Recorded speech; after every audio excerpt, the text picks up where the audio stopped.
トキリントキリントキリントキリントキリンチャンネルさあ始まるよ。皆さんこんにちは。Minimalist Everyday Carry。今日は私が最近持ち歩いているもの、普段持ち歩いているものを紹介したいと思います。結構久しぶりです。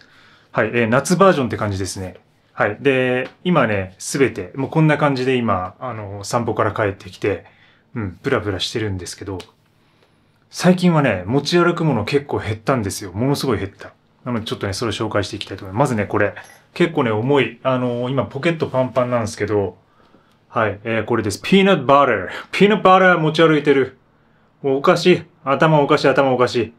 はい。これね、冗談です。これはもういつもの仕込みのちょっと冗談で、ずっとピーナッツバター、ピーナッツバター食べてますと言ってますけども、ようやく、お出ましになった顔を見せましたね。顔なしで活動している YouTuber、ミニマリスト系 YouTuber の人がようやく顔出したみたいな驚きあるでしょう。それです。はい。このね、一応ね、紹介しときたいなと思って、一応。これだけピーナッツバター、ピーナッツバター言ってるから、どういうものかっていうのね、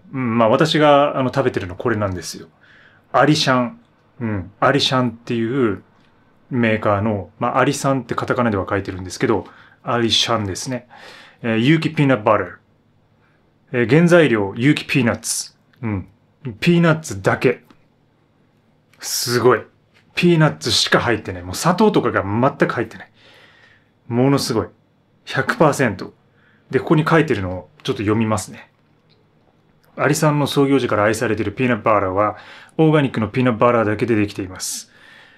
砂糖、油、塩を加えていないので、ピーナッツ本来の風味、コク、甘みが生きています。パンに塗るのはもちろん、お菓子作りやタレ、ソース作りなどにも幅広くお使いいただけます。乳化剤不使用のため油分が分離します。よくかき混ぜてお使いください。容器を傾けると油漏れを起こすことがありますっていう、もうちゃんと注意までしっかり書いてくれてる。これがもうとんでもなく美味しい。で、最近もうリピートして、これもう3本目です。3本目で、私ね、粒入りですね。はい。もう粒入りに最近はハマっていて、今2回連続粒入りをいただいてます。スムースなタイプももちろん美味しいんだけど、なんかこうゴリッとやっぱするのが美味しいのと、で、その分離感っていう意味では、粒入りの方が、なんかね、こう馴染みやすくて油と。で、僕いろいろこう自分のこう朝食、ミールの上に乗っけて食べてるんで、なんかそういう時に使いやすいんですよね。ということで、ピーナッツバター。持ち歩いてはいないけど最近食べてるもの。はい、これです。ね、本当にね、すごいよ、これは。もし私がオーブントースターなんかを持っていたら、カリッカリに焼いたパンにこれを塗って食べたいですね。もう甘みっていうか風味がすごいんだよね。ピーナッツバターの風味がすごくて、なんかもうグッとくる感じ。これだけで満足感すごい高まります。最近の私のエブリデイキャリーっていうかエブリデイイートって感じ、これは。はい。で、これから持ち物を紹介するんですけど、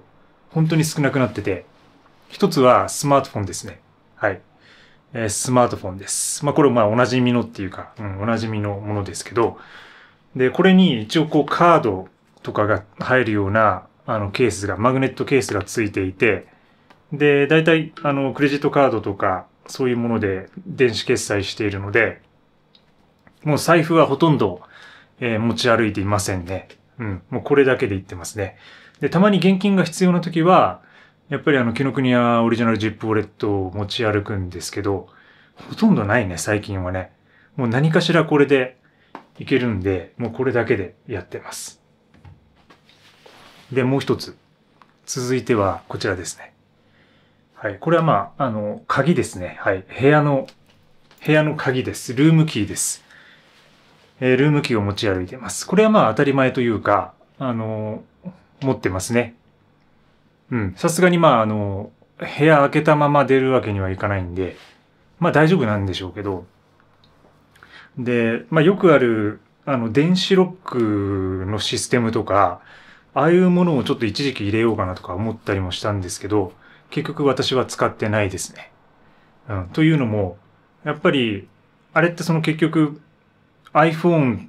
をタッチして開けられるようにするっていう仕組みなんですけど、結局その裏側っていうかバックグラウンド側はアナログで割と。で、アナログなものを後ろに取り付けて、で、スマホで開けられるようにするっていう感じなんですけど、なんかね、やっぱスマホをなくしたら入れないし、スマホの電源が切れたりしたら入れなかったりとか、なんかそういうものがあったりとか、あとはもうそのちょっとトラブル、その接続のトラブルとかで入れなくなるみたいなものが起こるのが嫌だなと思って、で、それでアナログのものを使ってます。なんかやっぱりそういう物理的なものの方がね、安心できるっていうかね、早いことはあるんですよね。なんかやっぱ全てをデジタルに頼りすぎるの良くないなと、ますます思っていて、そういう理由もあってね、鍵はアナログで持ってますね。はい。で、もう一つ。はい、これ。リップクリーム。リップクリームです。リップクリーム。もうただ何の変哲もないニベアの、リップクリームですね。はい。これを使っています。で、紫外線が結構ね、すごくてやっぱり。で、日焼け止めみたいなものをやっぱり塗って出歩くようにしてるんですけど、僕歩く時間っていうか外で活動する時間が長いんで、もうなんか1時間とか2時間とか、下手したら3時間ぐらいちょっと散歩とか含めていろんなとこ行ってるとね、ずっと外にいるみたいなこともあるし、あとそれこそそのままハイキングとかちょっとトレイルとか山みたいなとこに行くとなるとさらにもっと時間かかるんで、日焼け止めは塗るんですけど、日焼け止めもね、もちろん長くなるときは持っていくんですけど、普段出かけるときはもうこのリップクリームだけで、これUV が入ってるタイプで、それを塗るようにして、ここだけガードするようにしたりしてますね。そんな感じです。はい。なのでリップクリームはだいたい夏でも、ちょっと紫外線対策のためにね、持っています。誰かから唇を奪われるかもしれないっていう、そういう期待感はないので、一応言っときますけど、ちょっとね、そういう期待感はない、あるかもしれないけども、ちょっと誰からいつ唇を奪われてもいいようにみたいな、ちょっとそういうコメントありましたけど、そんな感じです。で、以上です。はい、以上。私が持ち歩いているもの以上です。スマートフォン、そして鍵、そしてリップクリーム。最近はこの3つだけですね。はい、これだけです。で、多分ね、過去に何度か紹介しているときは、カメラを持ち歩いていたりとか、あとは、アップルのあれかな、AirPods。AirPods を持ち歩いてたりとかしたんですけど、そういうものをね、やめてしまったんですよね。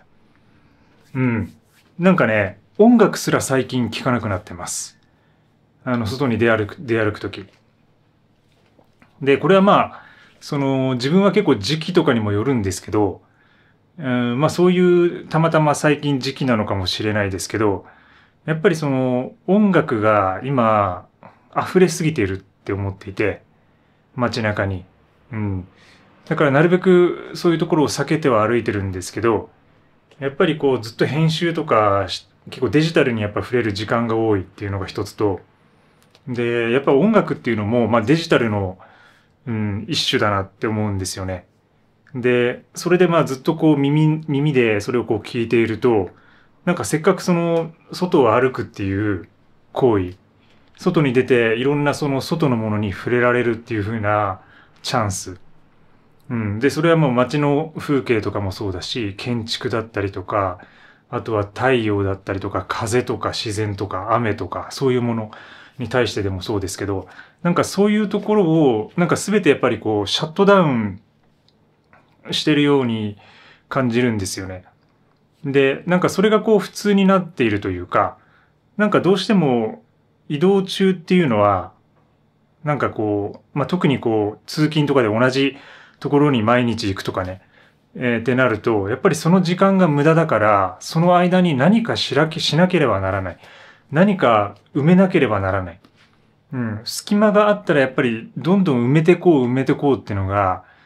もう現代社会の圧力なんですよね。で、やっぱりそれが一つ耳を埋めるっていうことにもあると思っていて、で、特に音楽とかポッドキャストとか音声っていうのは、歩きながら何かしながらできるのが聞けるのが魅力だとは思います、それは。うん。で、自分も他の人のポッドキャスト聞いたりするの好きだし、ラジオとか結構聞いたりするの好きなんですけど、なんかね、それをね、今ね、意図的にね、ちょっとね、やめてみてるんですよ。で、家にいるときは、このワイトボックスにいるときは、逆に聞いたりしてます。なんか例えば、ちょっとこう、作業、なんか掃除とか軽くするときとか、あとはちょっとご飯を作るときとかに、ちょっと音楽とか、ポッドキャストとか聞きながら、こう、片手間でやるみたいなことやってるんですけど、なんか、最近はこう、外に出歩くときは、歩くことに集中したいなっていう、なんか歩くことをもっと楽しんでいきたいなっていうか、なんかそういうモードになってるんですよね。で、それで、しばらく音楽をやめてみてて、で、一時期、Apple Music なんかもすべて解約して、で、そしたらね、なんか、全然いけるんですよね。むしろそれで。やっぱりこう音楽っていうのは気分を高揚させてくれるものだし、結構刺激になるものだし、なんかこう、ドーパミン的っていうのかな、アドレナリン的っていうのか、ドーパミン的っていうのか、なんかやっぱりその多幸感っていうか、幸福物質みたいなものをこう出すような、力とかエネルギーがあると思うんですよね。だからやっぱりこうシャンシャンになってると気持ちいいし、で、それがこう、嬉しいって感じになるんですけど、それをね、こう止めた時に、それがないとなんか物足りないっていう風になるのは、やっぱりそれ一つ、その音楽とか音とかに、ちょっと依存しすぎてる状態にもなってるのかなっていうことを思い当たって、で、それでよりね、そういうものをちょっと手放してみようと思って、一回外して、今もう、こう裸で歩いているって感じです。うん。服は着てるんだけども、そのなんか気分的にっていうか、気分的にその自分が裸であって、で、その街の中とか、その歩く道とか、あとはそこに共通の場所にいるような人々とか、なんかそういうところと、よりこうなんか調和できるような気がするんですよね。うん。だからそういうわけで最近は音楽を聴くこと、AirPods を耳につけることをやめてます。はい。なんか、あの、アクティブノイズキャンセリングっていうか、やっぱあれって結構すごいなって思うんですよね。やっぱりこう、すごいこうキャンセル力が強いじゃないですか、最近のものは。だから、ちょっと前までは僕結構、やっぱりそういうものをずっとシャットダウンしたいなってずっと思ってたんですよ。で、それはやっぱりその自分が仕事をしすぎていた時だなって思うんですよね。改めて考えてみると。で、そのお客さんのところにも常に通わなきゃいけないとか、その自分の決まったクライアントのところに何回もこう行かなきゃいけないとか、その通勤みたいな感じで同じ場所に行くとかね、そういう感じの時はやっぱりね、聞いてたんですよ、結構。で、それはやっぱその移動中のノイズ、特に電車に乗る時とかね、駅の構内とか、ものすごい騒がしいと。ものすごい騒がしい。だからそういうものをこうシャットダウンしないと、なんか自分のその静かな心を保っていられないんじゃないかみたいな、やっぱそういうものに、そういうことも思っていたし、だから、そういうふうな、ちょっと仕事量を減らしてから、やっぱりその自分の音楽の聴き方とか向き合い方とか、なんか歩くことの楽しさとか、なんかそういうところにね、またね、より深くこう、向き合えるようになりましたね。だからどれだけ、自分がその思考を停止させていたかっていうこと。で、逆にその思考を停止させないと、その音楽とか環境音とかをシャットダウンさせないと、自分が潰れてしまうくらいに、この世界はもうノイズに満ちすぎているっていうこと。特にこの東京という街はね、すごいから、どこ行っても音楽がシャンシャン鳴ってるし、飲食店とかでもさ、もうすごいんですよ。なんか、J-POP っていうか、なんか最近の流行りの曲がバンバン流れてるじゃないですか。だからあれって結構異常だなと思って、やっぱり海外、もちろんそのリゾート地とか、歓楽街みたいなとこは結構鳴ってるとこありますけど、でもなんか日本って結構改めてなんか異常だなって思うんですよね。その音に対するその感覚が。もう鳴りすぎててそれが普通になってるっていう。で、あとはその看板とか広告とかもひどいよね。うん。ヨーロッパ、パリスとかね、行った人わかると思いますけど、その街がやっぱりその、古いんで建物が。で、古い建物に結構広告規制も厳しくて、で、パリ、フランスなんかはやっぱりその一番最初に、その AI で作られたものとか、その合成しすぎたものにはちゃんとレタッチしてますっていう風な文言を入れなければいけないみたいなその規制が強まったりとか、そういうものを真っ先にやり始めましたけど、まずその広告に対するそのビジュアルに対する規制が厳しいんで、街中にね、なんかその煩雑なものとかがないんですよね。うん、でもなんか日本はもう何でもありというか、もう広告に満ちているんで、歩くだけで疲れるっていうか、うん。なんか、若い頃は大丈夫なんですよね、多分ね。それがね、20代とか、だから僕も全然そういうこと考えたことなかったし、平気だったし、むしろそれが都会感というか、うわ、東京すごいな、みたいな感じありましたけど、今はね、ちょっと自然の方にどんどん入ってって、自然の方がいいっていう風な感じになってるんで、うん、とはいえ、ピーナッツバターを毎朝食べながらね、うん、なんかちょっとこう自然とは離れたような生活してるんですけど、このホワイトボックスで。うん、なんかちょっとそこはね、うん。結局バランス取りながらね、やってるっていうところではあるとは思うんですけどね。うん。ちょっとあれだ。今日はエブリデイキャリーの話してたのにちょっと長くなってますね。すいません。はい。ということで、あまりにも持ち物が少なかったので逆に話しすぎてしまいました。鍵とリップクリーム、そして、iPhone。はい。15です、これ。以上です。皆さんは最近は何を持ち歩いてますか？よかったら今年の夏のエブリデイキャリー教えてください。また次回の放送でお会いしましょう。チャウチャウ。